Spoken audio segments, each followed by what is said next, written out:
let me start. All right, there we go. Okay, cool. All right, now we're back. So we left off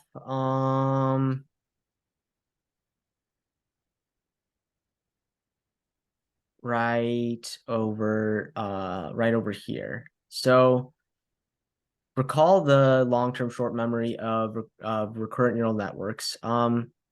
Since recurrent neural networks maintain an well, I already went over this part. So we're taking that text from our text file, right? And we have Romeo as our training constant. So we have what he's supposed to say, and then we feed in the neural network that that training constant, and we ask the neural network, okay, well, what do you think goes after this? And then it's going to figure out the next character, and we tell it if that's what we were expecting or what we were not expecting. And then it sort of learns from that reinforcement like other neural networks would, by changing that hidden layer.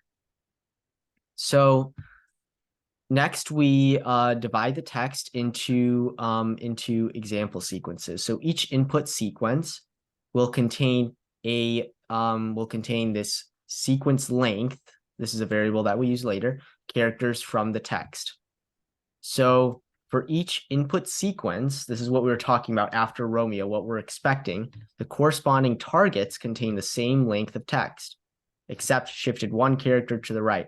So we're going to break the text into chunks of sequence length plus 1. So, for example, if we say sequence length is 4 and our text is hello, the input sequence would be HELL, and the target sequence would be ELLO.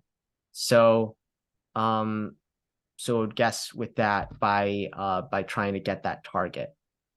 And to do this, we first need to use tf.data.dataset.fromTensor slices function to convert the vectorized text, which is numerically represented, into a stream of character indices. So from tensor slices, that function creates a data set with a separate element for each row of the input tensor. So right here, we have all of our IDs. And okay, so this is basically our entire text file that you can see right here. Because you can see this is the same number of characters as our text file that we saw up there. This number looks pretty familiar. 1,115,394.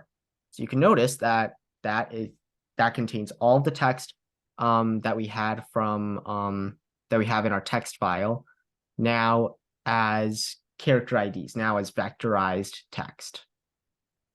Okay, so now we're going to get the ID data set. So right here, we're going to get the first 10 characters from here. Here we go. We have a separate row, like I said, for each of those characters, for each separate element in that input tensor. So you can see each of these rows, and it's kind of going to guess what the next element is, what the next character is. So we're going to set our sequence length to 100. So we're going to use batches of 100 for training, batches of 100 characters. So the batch method lets you easily convert these individual characters into sequences of the desired size, which is 100. So we have our sequences. We run this first citizen, and you can see right here, and it does include the spaces as a character.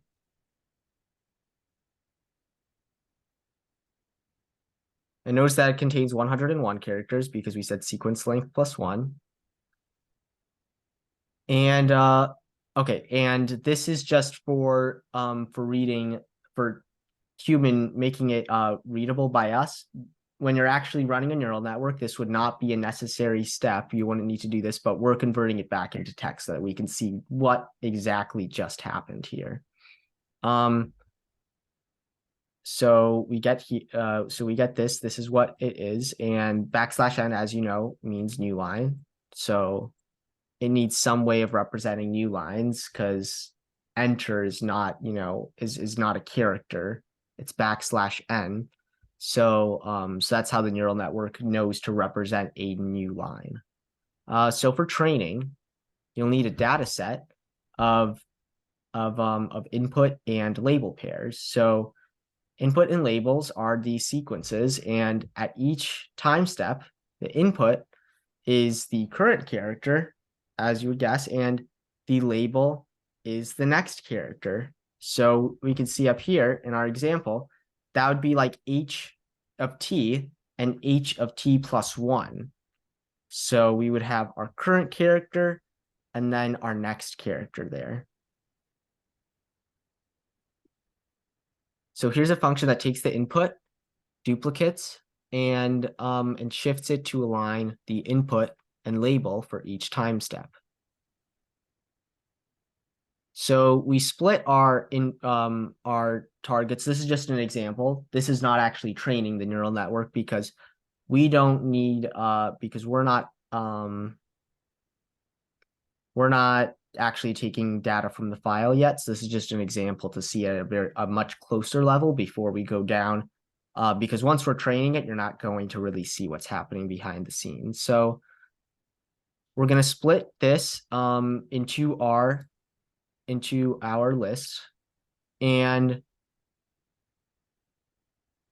we're going to create that data set, and then we're going to show what our input is and what our target is. So just like our example earlier, we had a hello.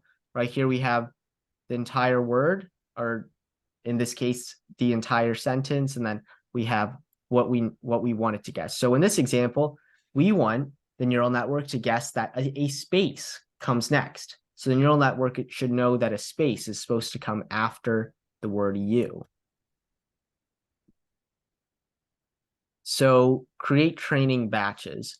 So if you you used tf.data to split the text into manageable sequences, because you can't just feed it the whole text file at once. You need those batches. But before feeding this data into the model, you need to shuffle the data and pack it into these batches that the neural network can use. So because we don't want this data to be in perfect order, because then the neural network is going to be very rigid. And in order to train it, we need to have it a little bit more diverse. Like, what if you don't start at the very beginning of the text file? What if you don't start at the very beginning of Romeo's first script in that text file? What if you start in the middle? So that's the point of shuffling this, is that the neural network can't get too comfortable with just everything being in that exact order. So we're going to shuffle this data and pack it into these batches. So I chose 64, and the buffer size to shuffle the data set. So TensorFlow data is designed to work with potentially infinite sequences. So it doesn't attempt to shuffle the entire sequence in memory. Instead, it maintains a buffer in which it shuffles elements. So it kind of limits how much space it's going to use to shuffle these elements, because it could just work with something that's infinite, and if it is, you would probably get an overflow if you were trying to shuffle that many things. So this is kind of putting a limit on what it's going to shuffle at one time. So we create our data set. Data set is equal to, so now we're changing our data set. We're shuffling it, putting it into those batches, and prefetch. I'm going to be honest with you, I'm not sure what that is. And then we print out our data set. If you want to, I can look into that after we get through this. So next, we're going to build the model. So this section defines the model as the model subclass. So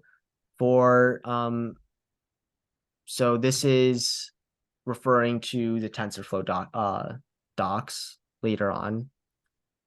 So you can open that up on TensorFlow. I think on TensorFlow in this project, it had a link there, but the links didn't really paste over. So you have to open that up.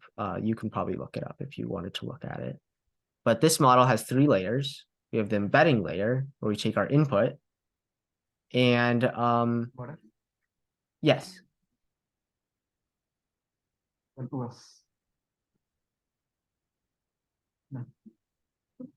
What? No, wait, let me turn up my volume. Hold on. Sorry, what was that?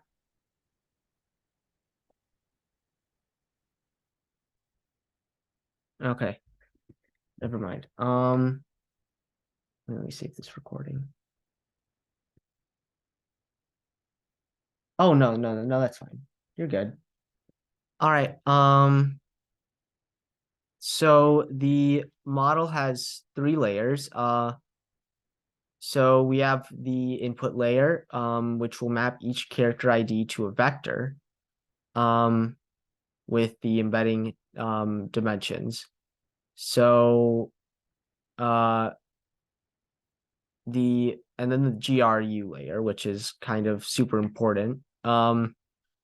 This is the gated recurrent unit layer, which is a type of layer used in recurrent neural networks that helps to address the vanishing gradient problem, which, if you've watched 3 Blue 1 Brown's video on neural networks, explains it really, really well with like an amazing visualization. But basically, if you have all these gradients, imagine you have like, think of like all these gradients, like really wavy, like you're in, a desert and you have all these slopes. So you can go down. So there are multiple slopes that you can go down, multiple low points, but you probably encountered this problem earlier with neural networks. You might already know what I'm talking about, in which case this analogy probably isn't helping for you. But if you haven't, hopefully this helps. Our our our training data or our loss function, the loss that we have with our neural network, tries to get as low as possible. But eventually it might go down a slope and get to the lowest point in that gradient in that area, but it can't go any lower, even though right next to it there's an even deeper spot. So it's trying to go down to that deeper point, but it can't really, because it's just went as low as it is able to. So this problem occurs when gradients used to train the recurrent neural network become very small and can no longer effectively update the weights in the neural network, leading to poor performance. In a gated recurrent unit, there are 2 gates that control the flow of information: the reset gate and the update gate. The reset gate determines how much of the previous state should be forgotten, while the update gate determines how much of the new state should be added. So the reset gate takes the input and the previous hidden state as inputs and outputs a value between 0 and 1 for each element in the hidden state.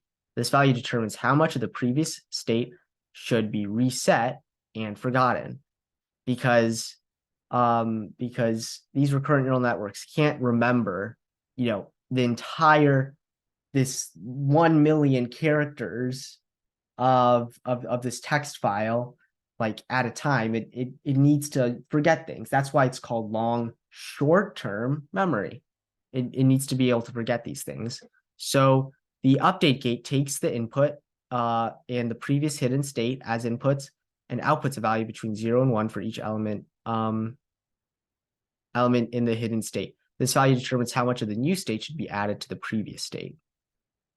So using these gates, a GRU layer can selectively remember or forget information from the previous hidden state, allowing the network to better capture long-term dependencies in the input sequence, or things that it depends on for that correct and accurate output. So then the output layer with vocab underscore size outputs. So that's the vocab list that we made earlier. If you remember, that 65 characters, or 65 characters. It outputs one logic for each character in the vocabulary. These are the logarithmic likelihood of each character according to the model. And then basically what you, as you can guess, probably what the next character ends up being is whichever character is rated as the most likely. And this also allows for neural networks to sort of predict some sort of confidence. They can get that confidence by they can know how confident they are. Like if all of the if all of these logics are just like very close in value, like all of them are very close to like 1, for example, it's like 99% sure for one, 98% sure for another, its confidence is probably pretty low.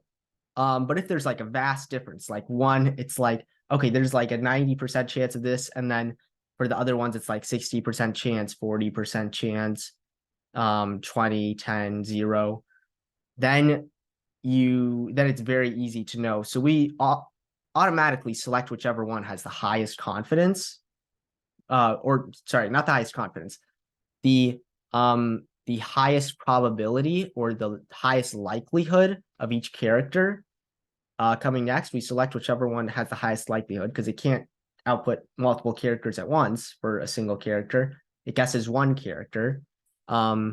But then if you wanted to, you could also figure out the confidence of the model in that guess by seeing how close these are in values, in their value to each other, or their likelihood to each other. So the length of the vocabulary in the string lookup area layer, and then we take the embedding dimensions and the number of RNN units.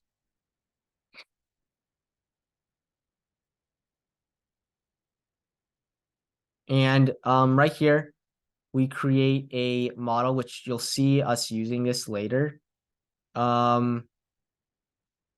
This keeps track of the states because the model on its own is not going to necessarily do that for us. Like these layers, we need to keep track of the state using this. So we create this model right here that is going to keep track of the state for us. And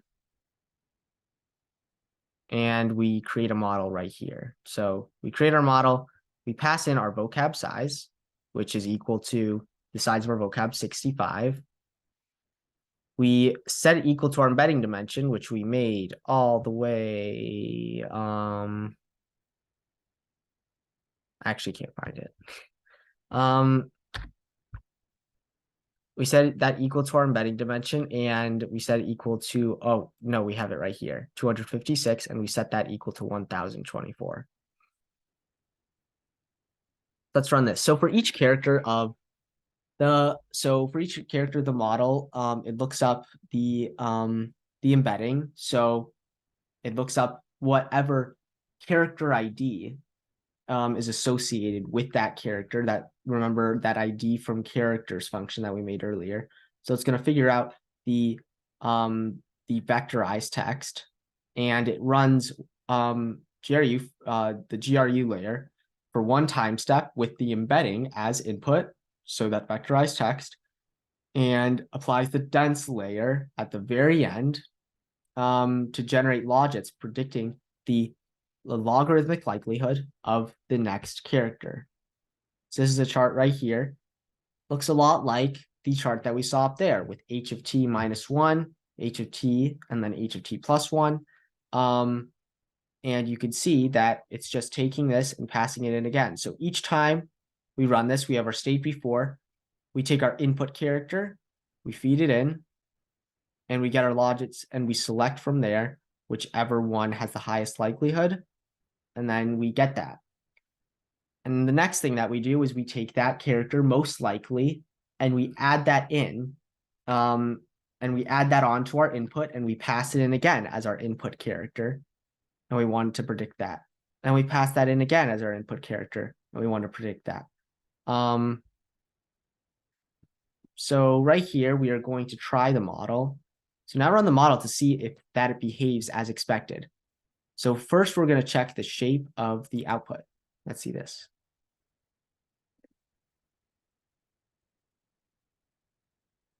And you're going to see that this is going to generate gibberish in just a second because it's not trained. But in the above example, the sequence length of the input is 100, but the model can be run on inputs of any length. So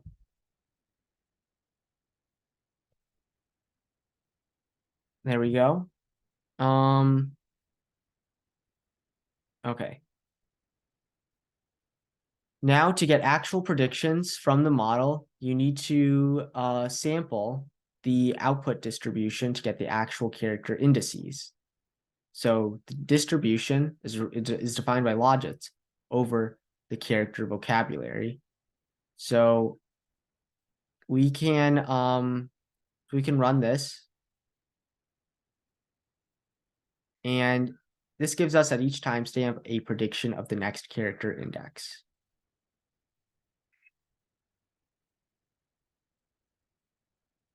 So these are the predicted next characters right here. And we can see the text that's predicted. So right now, this is like, and here we're using our text from IDs function. If you remember that, we're converting this back into text. So there we go. So we get our input. Let's see what it predicted. A bunch of gibberish because we haven't trained it yet. So let's go ahead and train our model so we get some coherent text out of it. So first we're going to train the model. So at this point, the problem can be treated as a standard classification problem. Given the previous R and N state and the input at this time step, predict the class of the next character. So we're going to attach an optimizer and a loss function. Remember that I was talking about the loss, the fading gradient problem earlier. So we're trying to get that loss as low as possible. So the standard losses, sparse categorical cross entropy function, loss function, works in this case because it is applied across the last dimension of the predictions. So I did a little bit of research on this to explain it here because I wasn't really sure what this was doing.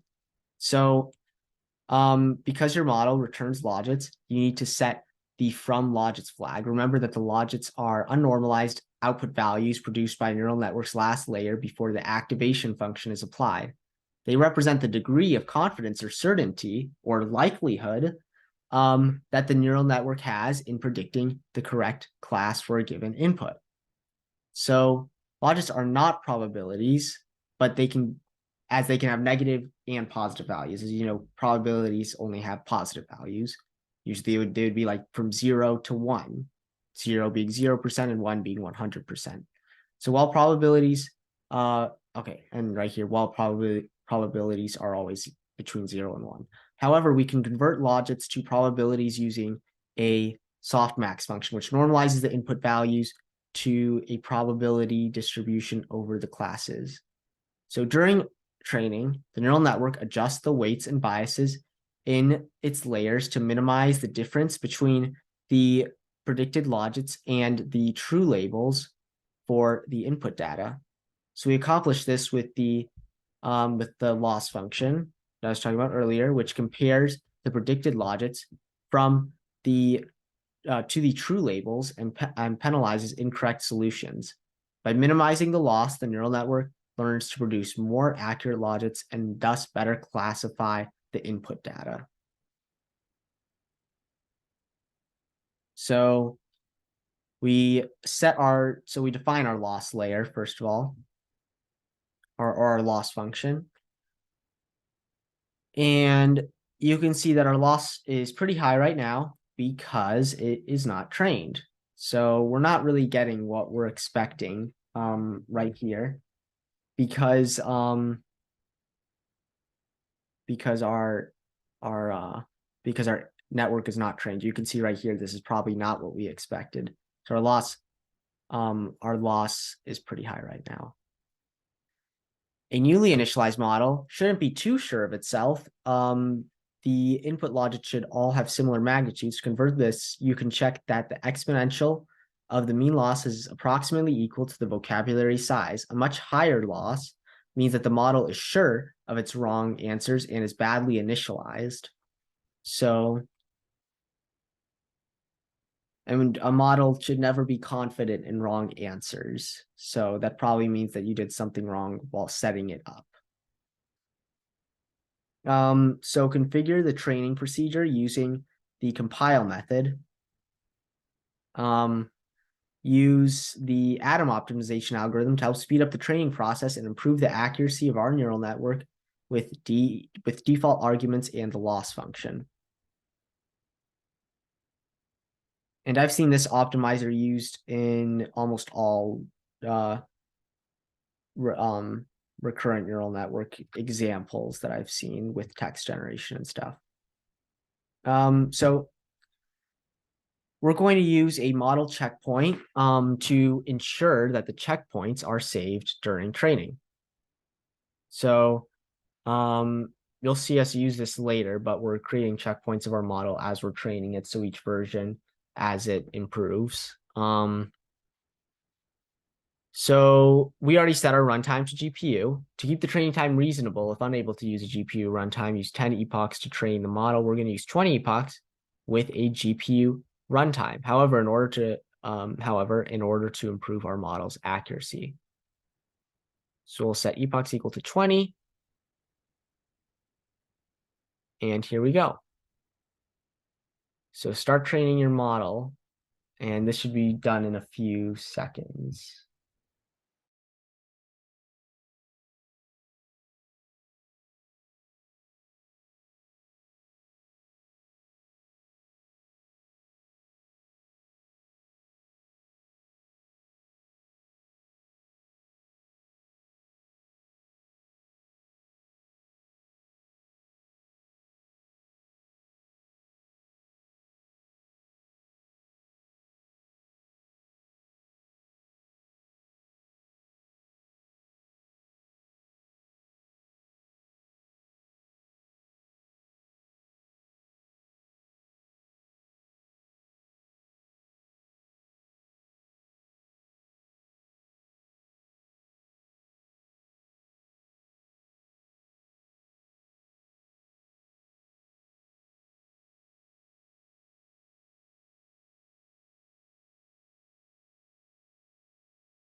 All right, how close are you guys to finishing it?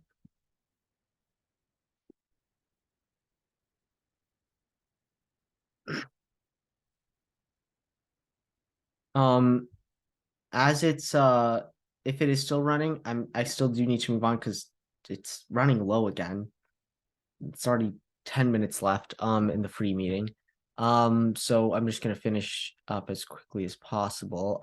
So we're gonna generate the text. So we're gonna run it in a loop and keep track of the model's internal state as you execute it. So each time you call the model, you pass in some text and an internal state, which we keep track of here. And the model returns a prediction for the next character and its new state. So we pass the prediction and the state back in to continue generating the text. And the following makes a single prediction. So this is one time step. And I had to look into this because I didn't know what UNK meant. And UNK is apparently a special token that represents unknown or out of vocabulary words or in this case, characters in natural language processing tasks. So in this case, it would just be characters that don't really exist in our vocabulary and shouldn't have been output in the first place that we're just really not expecting. So, because all of our outputs should fall into that vocab range that we can convert it back into regular text. So we're going to create our single step model, and we're going to run it in a loop to generate some text. Look at the generated text you see, and you'll see that the model knows when to capitalize, make paragraphs, and imitates Shakespeare-like writing vocabulary. With a small number of training epochs, it has not yet learned to form coherent sentences, though. So let's see what we get as the output right here. So we run this, and we get and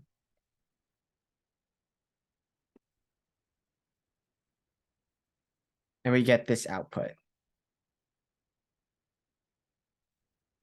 So the easiest thing that you can do to improve the results is to train it for longer. So we could try to set it equal to 30. You could also experiment with a different start string, or try adding another RNN layer to improve the model's accuracy, or adjust the temperature parameter to generate more or less random predictions. If you want the model to generate text faster, the easiest thing that you can do is batch the text generation. So in the example below, the model generates 5 outputs in about the same time it took to generate one above.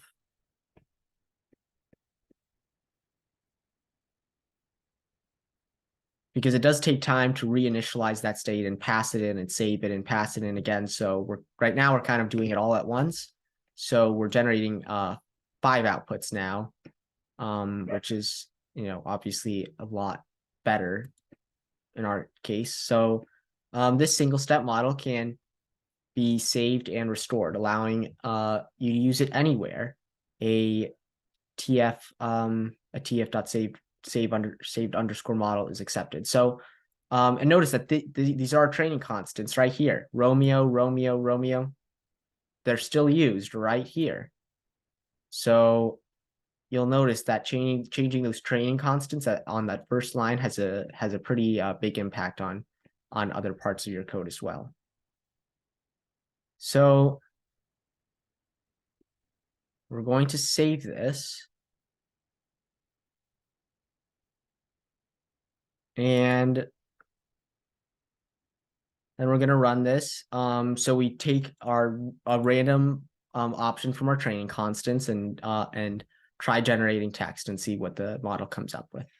So this is customized training.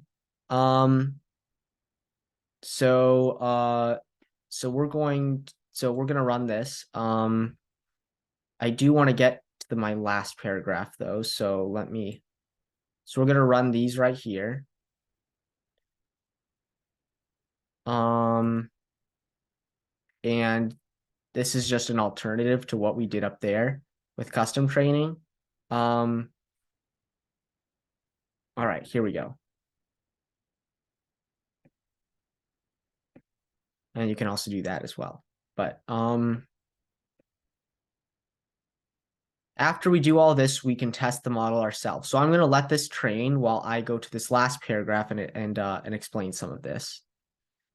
So ChatGPT and natural language processing. If you're following along with this notebook and have prior experience with artificial intelligence, then you've probably then you're probably familiar with ChatGPT, a new large language model created by OpenAI. So what is ChatGPT really? ChatGPT at its core is simply a prediction engine like the one we just created, albeit with hundreds of billions of more parameters. These parameters arise from training on data. Our model developed far fewer parameters since it was trained on a relatively small text file. ChatGPT, however, was trained on swaths of internet content. It is like a more advanced version of autocomplete on a phone's keyboard. In fact, OpenAI refers to it as text completion in their API documentation. So it's all about data. By now, you've probably recognized the greatest challenge in machine learning is gathering enough training data. Notice that our text file had over 1 million words. Garnering adequate training data varies in difficulty depending on the type and function of the neural networks. Large language models require a particularly large amount of data.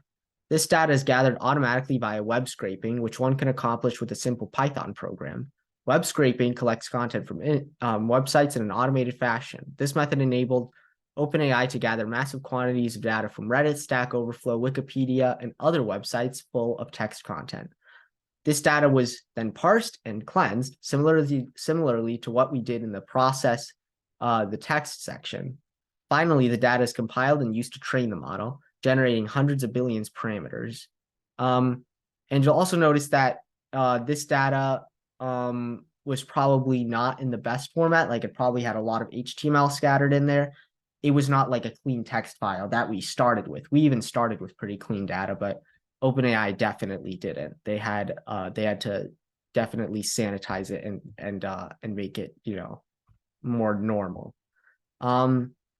So further experimentation. Under the section download the Shakespeare data set, you're invited to find an entirely different text file to train this model on.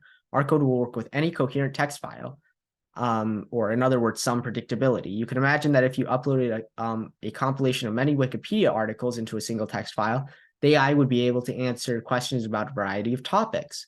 You could upload a series of many customer support conversations, and the AI could serve as a chatbot assistant for a company. Use your creativity and remember that quantity and quality is paramount to determining your natural language processing model's success. All right. Now, after this, so this is trained with this custom training loop. So now we can test the model ourselves. So this is one that I made to use it. So you can type in Romeo and press enter as our starting input, and then it generates some text. Now you don't actually have to enter text. So it's going to prompt you again, but you don't have to. You can just click enter and it'll take what it's generated so far and pass that in, again, so that then it'll use the most recent, I believe I set it to the most recent 512 characters in latest output. And then we click enter. And we can see that it continues generating this based on the context of what was before. There we go. Yeah, so it's the most recent 512 characters, and then it just continues doing it. So you could just spam enter, and you can get sort of this whole script. It's like it's creating a story on its own. Anyways, that's pretty cool. But now you can try implementing your own method of testing the model below. Similarly to this one that I made up here. Okay, and congratulations on completing the project. I hope you enjoyed this presentation.